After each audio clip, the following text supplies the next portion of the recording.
Yes. Next task will go. Now see here.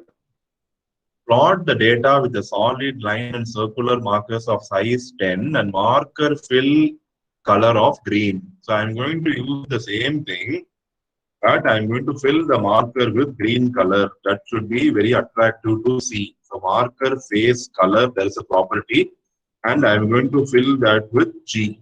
I think we should use the G. We'll see whether this is correct. Yes, I am correct. See here how beautiful it is. You have a blue line, in between you have circles of green color. This is going to make your graph look very, very impressive. You present this type of graphs to your manager when you are going to work in any company, he will be impressed with you that you have good data presentation skills. So see how the graph is looking beautiful when you are going to fill the marker with the color. If you are going to fill with red color, R, now, right? You are going to fill with auto. We'll see what happens if you're going to fill with auto. Auto means, I think any random thing should be filled. We'll see if that syntax is available. Auto means nothing. It's a blank marker. Okay, I'm not going to fill anything. It's a blank marker. So we'll submit and see if the answer is correct. I hope it should be correct. Yes. No. It's marker face color. So we have given auto, right? So it is saying your auto value is wrong. It should be green. Now we will submit and see if the answer is correct. Yes, the graph is perfect and you have all ticks here. So only when you get all the ticks, it will show correct. Okay, we'll go to the next task. It is complete.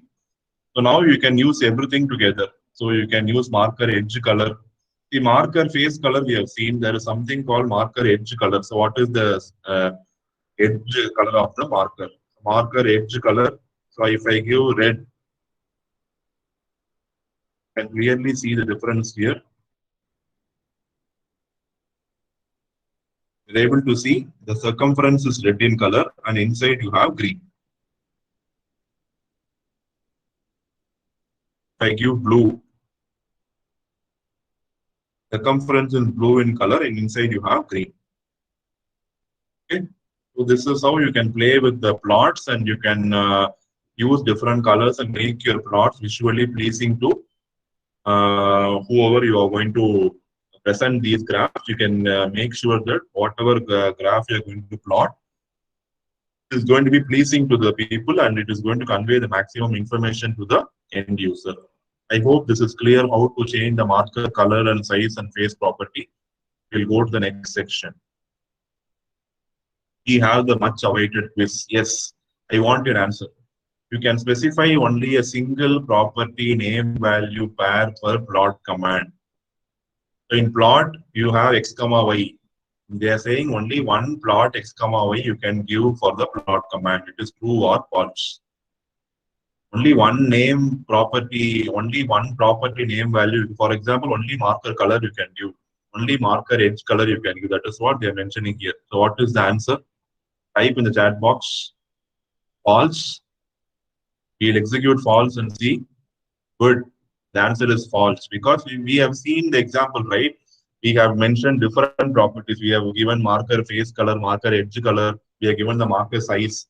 So we need not, it is not only one property name value it can hold any number of properties in the plot command. So this is the